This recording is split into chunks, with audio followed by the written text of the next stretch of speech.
Bonjour à tous et bienvenue sur cette nouvelle vidéo des Brothers. C'est Florent, en compagnie de Cédric et un invité spécial, Radrogor, que vous avez déjà vu sur cette chaîne. Je te laisse te présenter. Salut. Donc, Salut, c'est Radrogor. donc, vidéo spéciale, vous avez pu voir sur la miniature, spécial Ewok. Donc Breaking News Ewok.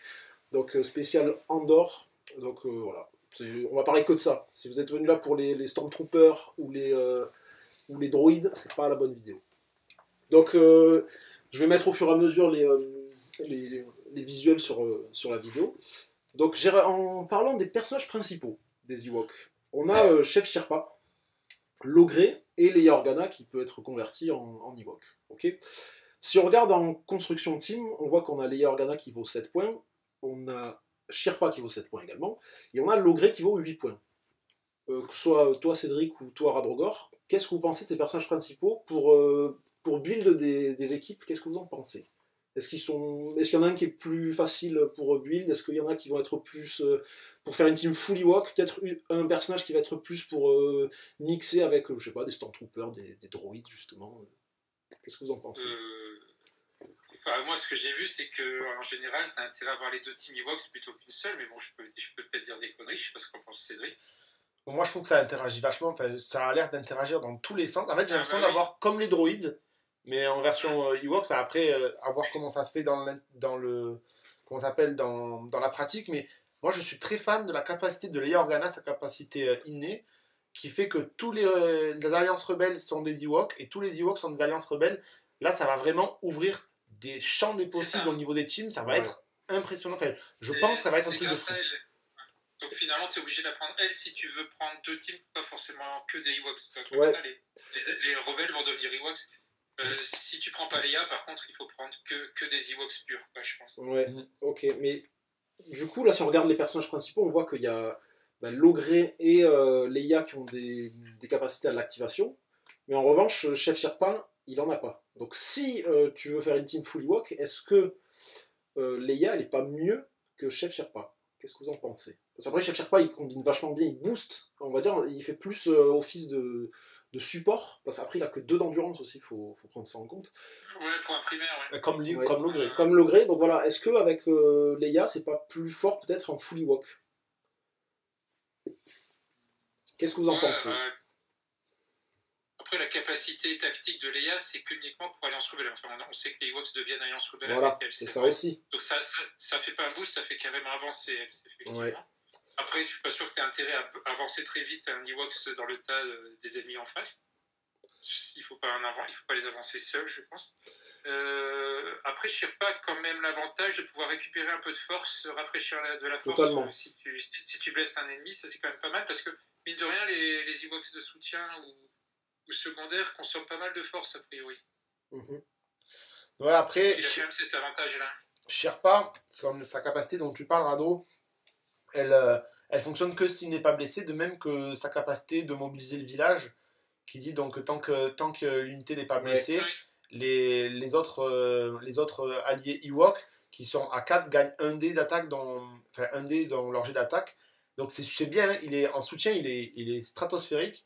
Par contre, ça va être la cible idéale de ta team, et j'ai peur que une fois que cette unité est blessée, vraiment il y a 2 de ses capacités qui vont être moindres, et ça risque d'être compliqué. C'est de la même manière que Talzin, quand elle est blessée, ça va être compliqué de soigner, à ceci près que Talzin défend mieux et est beaucoup plus consistante, puisque quand elle va attaquer, elle va pouvoir bénéficier de son propre heal. Donc elle est un peu plus constante, parce que Sherpa, c'est un peu une croquette, si je peux me permettre, dans le truc, quoi. Après, si je prends le... Vas-y, si tu veux. Non, vas-y. Ah, bah j'allais enchaîner, en fait. Si je prends le pouvoir de Logré, justement, il parle de Ewok Warrior. Donc, en Ewok Warrior... que les soutiens en fait, de Ishiwa, je crois. Il y aura les chasseurs Ewok et Wicket, mais en fait, il y a aussi Leia, puisque vu qu'elle devient Ewok et en fait, elle est déjà guerrier. Ça fait 3 personnages s'il y a Leia. Ok, ils ont mis aussi guerrier sur Leia. Ouais, c'est pour ça aussi, voilà, est-ce que Chef Sherpa, il serait pas un personnage, tu sais, pour faire une team un peu plus hybride? Parce qu'en fait, Chef Sherpa, si tu regardes par contre son arbre, au corps à corps, il tabasse. C'est franchement, si c'est un personnage pour faire un 1v1 Alors, ok, il a que 2 d'endurance. Mais justement, il est où ton intérêt d'amener Sherpa au corps à corps, sachant que lorsqu'il est blessé, il va perdre la moitié de ses avantages. Il tape au corps à corps. Ouais, mais du coup, t'en as pas forcément. Mais c'est vrai qu'il a impact 2 au corps à corps, donc c'est sûr qu'au corps à corps. Il a impact 2 au corps à corps. Peut-être que ce serait faire une team hybride. Alors, peut-être que pour l'instant, on n'a pas assez à se mettre sous la dent. Après, c'est pas Sherpa qui booste les Warriors. Hein. C'est l'autre, c'est Logré. Hein. Ouais, non, mais je veux dire, après, ça peut être une menace aussi corps à corps. Ouais. Voilà, aussi après, Oui, au corps à corps, il peut arriver à 10 dés, quoi. 7 plus 2 d'impact, plus 1 de concentration, il est 10 dés d'attaque quand même. Oui, c'est ça. Là, il peut taper très fort. Après, si t'as Logré pour les guerriers, t'as Wicked qui est aussi un Warrior. Après, ce que tu peux mettre en soutien pour avoir Warrior, tu peux toujours entrer. Nous, on aime bien jouer les mercenaires. Oui, les mercenaires, ils peuvent choper le Warrior quand ils en ont envie. Ouais, mais non, parce que c'est un Ewok Warrior. C'est là oui, c'est vrai. C'est là la subtilité, c'est que tu peux pas avoir les deux mots. Tu peux pas être Ewok et Warrior. Chose que Leia, elle est nativement guerrier, elle devient Ewok. Et aussi, si je continue là-dedans, si tu fais Chef Sherpa et Leia, t'as 2 personnages à 7 en construction de team. Et donc, si tu mets Wicket et Paplou, si je ne m'abuse, si je dis pas le... Attends, je vérifie pour pas dire de bêtises. Paplou, c'est ça, et Wicket. Après, pour mettre des personnages de soutien, tu pourras mettre une team d'Ewok à 3, mais c'est tout. Après, qu'est-ce que tu mets à 3 ? Donc tu mettrais les chasseurs, mais après, qu'est-ce que tu mets ? C'est ça la question en fait. Est-ce que tu mets après Lando avec R2 ? Est-ce qu'il faut mettre une unité à 3 quoi ? C'est ça la question en building. Et Sherpa, j'ai l'impression qu'il n'est pas compatible avec Leia. Je sais pas ce que vous en pensez. Peut-être le fait de... Voilà, peut-être si tu l'as sous les yeux. Ouais, c'est-à-dire de prendre les 2 primaires de cette boîte-là, essayer de les jouer tous les deux, Leia d'un côté et Sherpa d'autre, qui tous les deux ne sont qu'à 7. C'est vrai que c'est un peu chaud. Alors que l'autre voit d'Ewok, s'il va le 4, oui, c'est un peu chaud, effectivement. Donc en fait, peut-être en building, tu te rends peut-être compte que Logré, c'est ou Logré Sherpa ou Logré Leia, quoi. Exact. C'est un petit peu obligé de rapporter son 8 de build, en fait. Si tu veux faire du full Ewok, après, si tu veux faire autre chose... Oui, voilà. C'était le but, mais... ouais, exact, parce que ces 3 R2 aussi sont à 4. Ouais, justement, j'allais dire. Justement, voilà. Effectivement, t'as une boîte à principale à 4, qui donne 8 et l'autre qui donne 7, donc c'est vrai que tu peux pas les mélanger facilement finalement. Et du coup, si on parle de. Voilà, tu as fait la bonne transition sur ces 3 PO et R2, vous les percevez comment ces persos ? Genre, comme soutien, tu les jouerais comment ? Ah bah oui, c'est complètement soutien, ils font rien en attaque, donc tu vas pas... Si le pire, c'est quand tu as ces 3 PO, lui, c'est 2 dégâts en 5D. Donc voilà. Et R2, il est à 5 dégâts maximum en 5D, c'est déjà un peu mieux, mais enfin bon. Ils n'ont pas de truc, ils ont pas de tir à distance, on va pas les emmêler en mêlée, quoi. Ils défendent à 5. Tu vas pas balancer tes robots face à Doku ou je sais pas qui. Et concrètement, tu ferais quoi avec ? Tu les amènes sur objectif, tu les mets à mid-range, tu les avances, tu fais quoi ? Ouais, ils sont. Ouais, ils font du support à combien ? Portée 4, je crois, leur influence divine et Brilliant Duration, c'est portée 4. Ils donnent des alliés aux alliés Wox, ils donnent des choses à portée 4, donc il faut qu'ils avancent un peu, mais je pense que sans les avancer en premier, quoi, c'est clair. Toi, tu fais quoi, toi, Cédric, si tu les joues ? Tu fais une team full Ewok, tu les joues, tu fais quoi ? Si je joue, c'est 3 PO. pas les jouer. Ouais. Non, peut-être qu'il va pas les jouer, peut-être ça lui convient pas en termes de gameplay. Tu les placerais comment ? 2x8. Tu sais, ça te parle pas, ça ? Bah, je pense qu'en vrai, moi, je les placerais plutôt sur un peu le retrait, c'est-à-dire je les placerais, tu sais, sur l'objectif qui est de mon côté, parce qu'on a tout le temps l'objectif de notre côté, et le mettre à la portée maximale de l'objectif, à le prendre après, les mettre un peu en retrait comme ça. Ils sont pas trop exposés, et mine de rien, avec la range 4, ça permet de faire profiter les Ewoks qui sont sur les objectifs centraux, parce que le scale, il est important, le steadfast aussi, donc scale, je rappelle, c'est escalade, il me semble, c'est grimper. Oui. Et le steadfast, alors steadfast, je l'ai en tête, mais j'ai plus le mot français. Pour pas être repoussé, là. Inébranlable. Voilà, inébranlable. Donc je les mettrais comme ça. Après, j'avoue que en fait c'est toujours dur parce que je me fais toujours une idée des persos et en fait dans la pratique, au final je me rends compte que je les utilise quasiment pas du tout de la manière dont je l'imagine parce que ben voilà il y a la théorie, il y a la pratique. Après, je sais pas, ils sont quand même intéressants. Hein. Ils ont leur dernière capacité aussi, c'est de ne pas pouvoir être ciblé à distance à condition qu'il y ait un Ewok de portée 3 de une unité Ewok ou rebelle si elle est à. Donc il faut qu'il y ait une autre unité à portée 3 et personne pourra leur tirer dessus, on va aller en mêler dessus. Mais enfin, quelqu'un qui va très vite, je sais pas, une Assage ou un Maul, il fonce, il traverse la carte et il les coupe en deux, je pense. Ah oui. C'est ça le risque. Mais bon, c'est possible, oui. Mais ouais, c'est comme du soutien, quoi, je pense. C'est clairement du soutien. Ils servent à ça. C'est un soutien au sens pas d'attaque. Vraiment, ils restent en arrière pour donner des choses aux Ewoks. Ils avancent tout doucement s'il y a besoin de rester à portée 4, quoi. Et en ce qui concerne l'unité Paplou, si tu regardes son arbre, etc., notamment les maîtrises, peut-être ça va intriguer au début, tu sais, les maîtrises. Qu'est-ce que vous en pensez Attends, je vais dessus. Où est-ce que je l'ai ? Tu sais, au corps à corps, par exemple, une touche, c'est un crit de dégâts flat, et plus tu fais, moins tu... Oui, c'est ça. Lui, c'est son truc un peu particulier, c'est ça. C'est que s'il fait qu'une maîtrise, c'est très fort, et plus il fait de maîtrise, moins c'est bon. C'est ça. C'est rigolo. Ça change, quoi.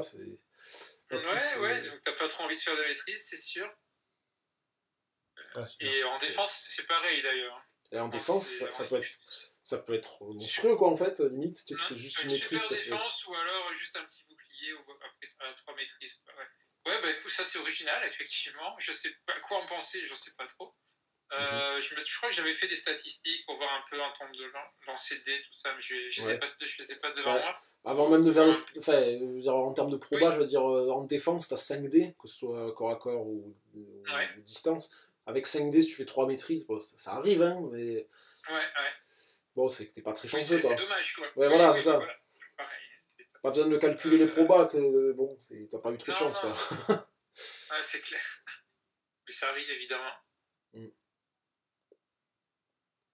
Voilà, après, sur les autres unités, je sais pas, qu'est-ce que vous en pensez qu'est-ce que ça va changer peut-être au jeu, les Ewoks? Tu penses qu'il va y avoir beaucoup de gens qui vont se ramener avec des teams full Ewok, des trucs comme ça? Pour s'amuser, en tout cas, on va essayer. Après, comme disait Cédric au début, ils ont tellement de synergie entre eux, c'est-à-dire que chacun donne des actions aux autres, que ça va être aussi compliqué que quand on a joué avec les droïdes tactiques la première fois. C'est-à-dire on oubliait des choses, on oubliait qu'on pouvait faire avancer tel droïde et machin. Là, j'ai peur qu'avec les Ewoks, ce soit la même chose, c'est-à-dire qu'ils ont tellement d'interactions entre eux que ça va pas être simple à gérer, je pense. Ça récompensera celui qui traîne le plus, qui connaît le mieux la connaissance de sa carte. Et là, ça va vraiment récompenser.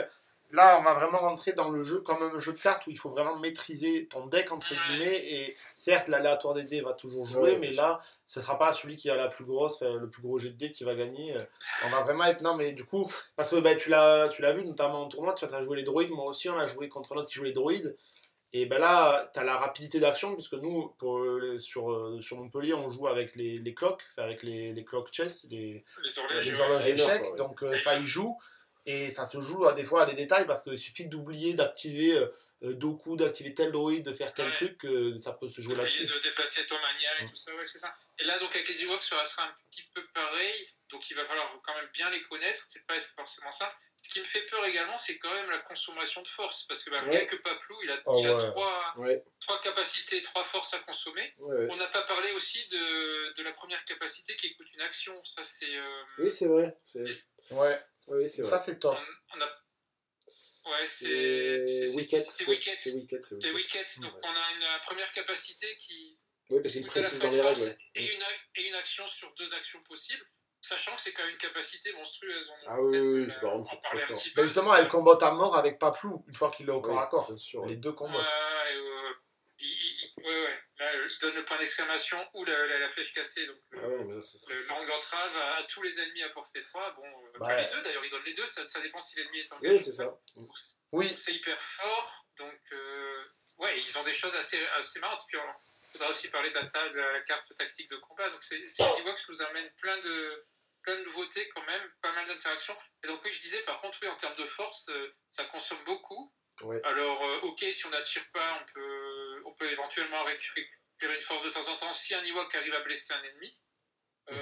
Mais c'est tout. Donc c'est peut-être ça qui qui me fait un peu plus peur, c'est la gestion de la force, ouais. Surtout dès que tu vas avoir des persos parce que blessés. oui, là, ça deviendra très compliqué. Et bon, j'imagine que ça permet aussi de bien reprendre ce qu'est un Ewok. C'est-à-dire qu'au début, ça va, ils sont valeureux, mais après, une fois qu'ils commencent à être blessés, t'es un peu mort quand même. Ce sera d'autant plus dur aussi pour l'adversaire pour anticiper tes actions. En fait, ta dépense de force, parce que quand tu combats un Windu, un Obi-Wan, un Anakin et tout, tu sais où il va dépenser sa force.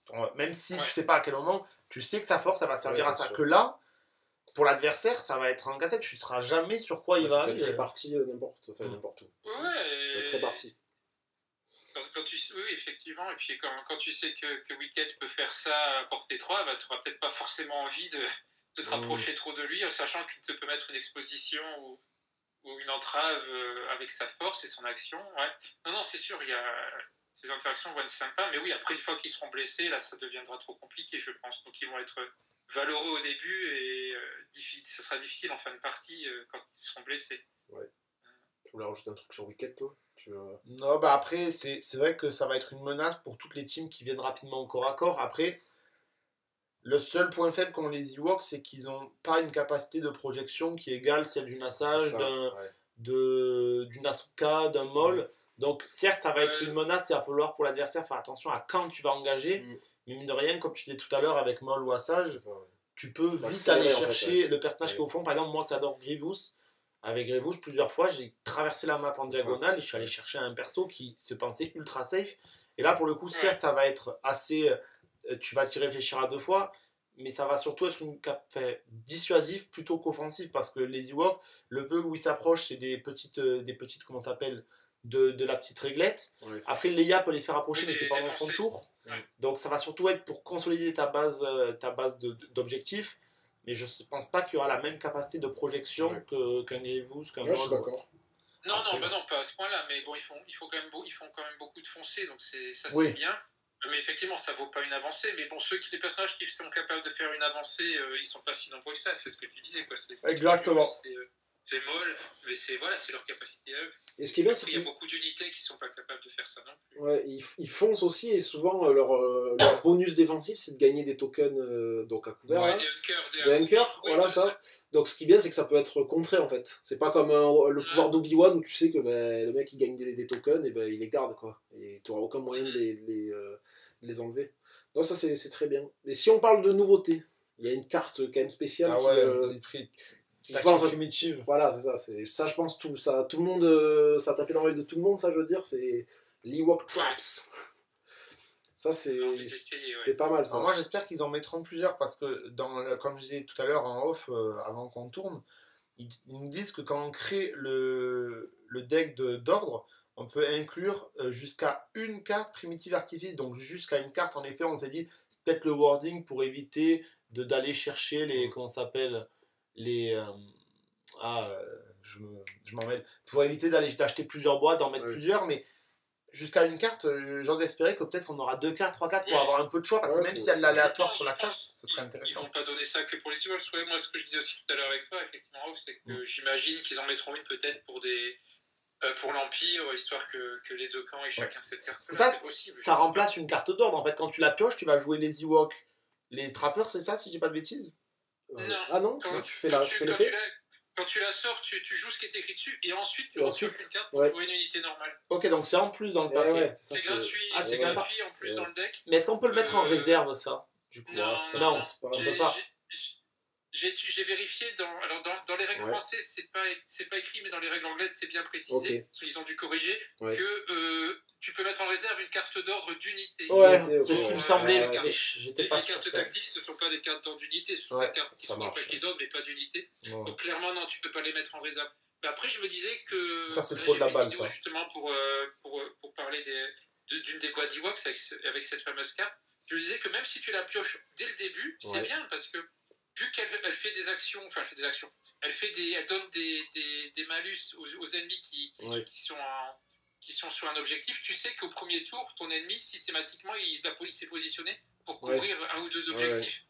Donc si tu la tires en premier, boum, direct, tu vas mettre, selon le dé d'attaque que tu fais, tu vas mettre des malus à l'ennemi qui sera bien dégoûté. Il n'aura même pas bougé que tu vas tu pourras même le pousser, donc il va perdre l'objectif avant même de jouer. C'est assez sympa quand même. Donc je me disais que finalement, si on la pioche en premier, c'est très bien, et si on la pioche dans le cours du jeu, il y a quand même très souvent au moins une unité ennemie qui est proche d'un objectif. C'est rare qu'on laisse tous les objectifs. Sinon, c'est synonyme de victoire. Sinon, si le mec il conteste rien du tout au moment, bah, tu vas. Voilà. Donc, tu vas gagner. Donc c'est une carte qui, c'est que pour moi, c'est que du bonus. Après, tu auras juste la chance du dé, quoi. Parce qu'il faut lancer un dé d'attaque et c'est selon le résultat que tu vas donner plus ou moins de malus à l'ennemi. Mais surtout que c'est vraiment sympa. Plus ou moins de malus parce que t'en as où ça dit par each enemy unit, donc l'unité va recevoir un token ou 2 dégâts, mais des fois, si c'est chaque personnage, par exemple, vous avez vos 2 personnages soutien, du coup, elle prend 4 dégâts l'unité. Ça, c'est fat. C'est exactement ce que je disais dans la vidéo que j'ai faite, c'est ça, quand tu tombes sur le cas où c'est chaque personnage et que tu as 2 soutiens, enfin, toute l'unité de soutien qui prend ça double les tons. Un soutien qui se prend 4 dégâts comme ça d'entrée, c'est chaud. Donc ça veut dire que l'ennemi, s'il connaît les Ewoks, il séparera un petit peu ses soutiens pour pas qu'il conteste le même objectif. S'il oublie ça, il peut vite se faire prendre. C'est une carte que du bonus avec cette carte. Par contre, elle oblige de prendre. C'est qui? C'est Wicked, c'est ça, avec cette carte-là?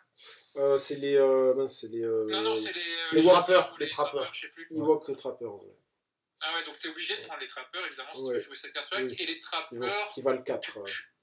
Ils valent 4 et ils sont pas. Je suis pas sûr qu'ils soient extraordinaires. Non, ils sont pas. Je me souviens plus. Ils sont pas si extraordinaires que ça. Bon, après, si on regarde un peu, ils mettent des petits dégâts. 2 x 7. C'est pas incroyable. Ils ont camouflage au début et puis le plus fort en nombre. Où effectivement, ils ont un dé d'attaque en plus quand il y a d'autres Ewoks engagés. À part ça, et leur arbre donne que jusqu'à 5 dégâts en 5D. Vu qu'il tire à 2, pourquoi pas. Après ils mettent des dégâts flat, donc ça peut...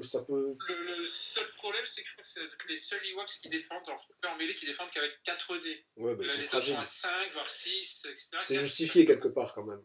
Ouais.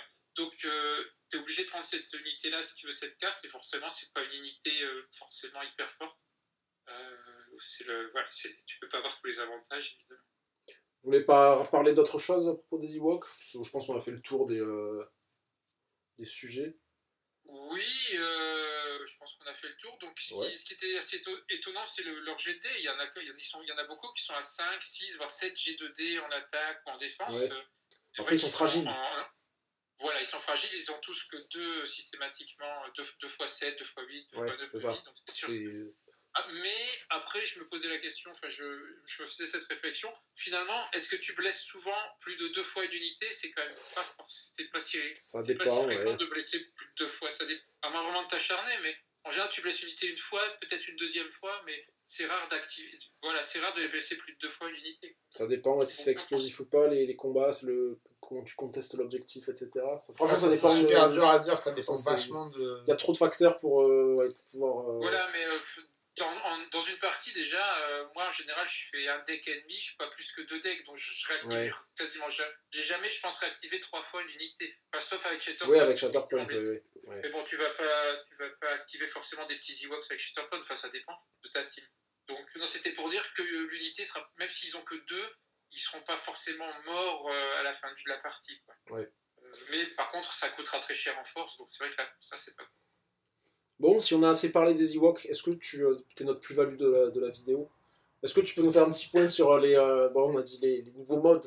C'est pour attirer des clics, ça, encore une fois. Parce que nous, on fait des titres putaclic, non? Ça ne m'étonne pas de vous.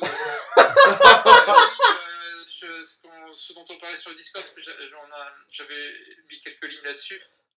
Vous savez qu'au mois de mars, il y a le fameux AdeptICon, donc la conférence aux États-Unis de tous les éditeurs de jeux et notamment d'AMG. Et pendant cette conférence, ils vont surtout le dernier jour annoncer toutes les futures nouveautés de Shatterpoint. Donc on aura toutes les nouveautés pour l'année suivante à venir. Et puis ils vont proposer des modes de jeu. Et effectivement, quand on regarde un petit peu ce qu'ils ont publié, on voit qu'il y a 2-3 modes de jeu liés à Shatterpoint qu'on ne connaît pas. Alors, je ne sais pas s'ils seront que disponibles dans le tournoi ou si un jour, dans le tournoi à l'AdeptICon, ou si on y aura accès plus tard, parce qu'il y en a notamment un avec des cartes de force apparemment. mais j'ai pas trop les détails. Je sais pas si tu les as en tête, toi. Sinon, faut que je retrouve mes documents.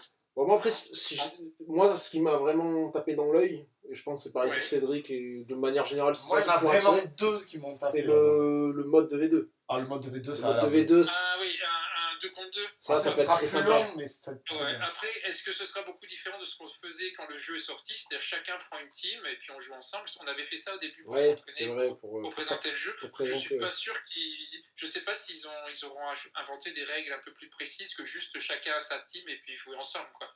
Donc ce serait bien que ce soit un peu plus encadré et qu'il y a un document qui soit un peu plus précis là-dessus. Donc oui, ça c'est sûr. Que si officiellement il y a quelque chose en 2 contre 2, c'est vrai que c'est cool. Ça, de temps en temps, faire une partie comme ça change et c'est sympa. Ouais. Donc il y a ce mode-là, il y a un autre mode où en gros on vous oblige à avoir une team avec le même mot-clé, genre tout bêtement que la République ou que les séparatistes. Mais ça c'est pas mal.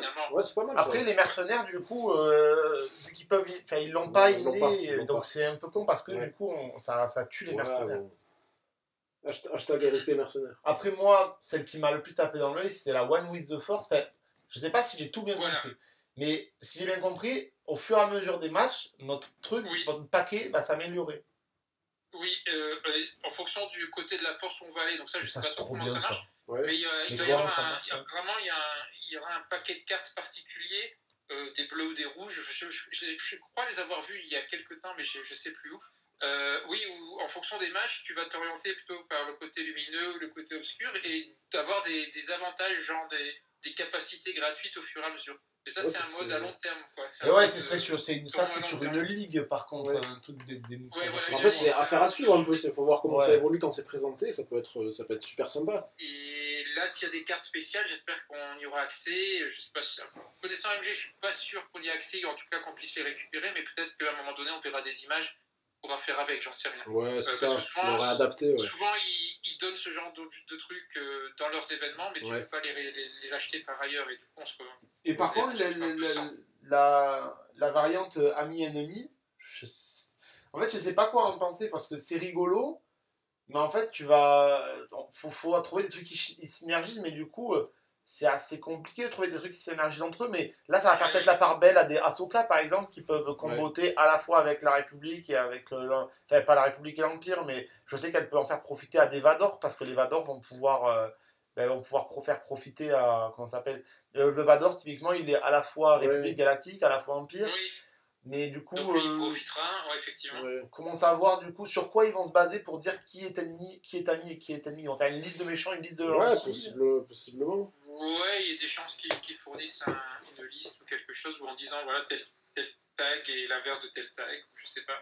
Après c'est bien, c'est que ça veut dire qu'il y a des infos qui vont arriver Moi l'info que j'attends le plus, mine de rien, c'est quand même, je trouve qu'en termes de dotation tournoi, après je sais pas si c'est qu'on n'y a pas trop accès, mais je vois pas de dotation de tournoi en fait. On a vu les cartes promo, mais en tournoi, on n'a pas grand chose à gagner, on n'a pas des tokens acryliques, on n'a pas fait. C'est pauvre en termes de dotation de tournoi, je trouve. Oui, non, même il y en a, ça n'existe pas pour l'instant, donc justement on verra la Delta Icon ce qu'ils font. Après, est-ce que l'équipage du Ghost, ils avaient montré des cartes, oui, pas trop, en avis de recherche, des cartes spéciales ou c'était juste leur truc à eux et qu'on verra pas, ça on sait pas trop. Est-ce que c'est quelque chose qu'ils vont peut-être distribuer à la Delta Icon, justement, c'est possible. Hein. Le problème d'AMG, c'est ça, c'est que quand ils font des trucs comme ça, des lots comme ça, ils sont pas disponibles par ailleurs. On voit pour X-Wing et pour d'autres jeux, donc je sais pas. Mais oui, effectivement, ce qui manque, c'est des vrais lots de tournois pour attirer du monde. Parce que pour l'instant, du coup, tout ce qu'on peut faire, c'est, enfin, ce qui est déjà bien, mais c'est donner des boîtes ou des bons d'achat, finalement. C'est ça. Et il n'y a pas de lot marqué Shitter comme temps d'effet. Donc ça, on attend, mais il n'y a même pas vraiment d'organisation de tournoi pour l'instant. On va voir. Ouais. Bon, c'est bon, on a fait le tour des sujets. Ouais. Tu voulais rajouter quelque chose? Ces petits Ewoks, même si ça va être un peu compliqué au début, ce sera rigolo, quoi. Ouais, on va bien rigoler avec eux. Ça va être sympa. Voilà, c'est ça. C'est pour le fun. Je pense plus pour le fun. On pourrait même imaginer des tournois, ou en tout cas des parties de jeu obligatoires avec que des Ewoks, par exemple. Ça peut être marrant. Ouais, après, ça contraint les gens à acheter ça, quoi.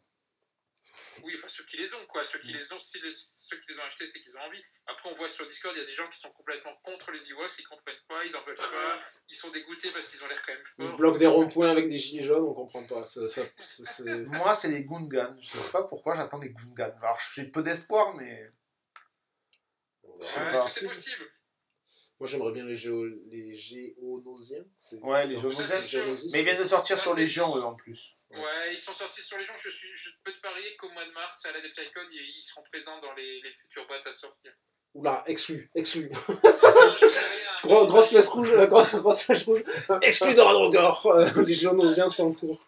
Non, mais ils sont sortis dans Légion, ils sortiront. La 8ème va les surprendre. Bon allez, bah, sur ce bon mot de la fin, merci pour ces précisions. Ouais, merci bien, ouais. Et on vous souhaite un bon jeu.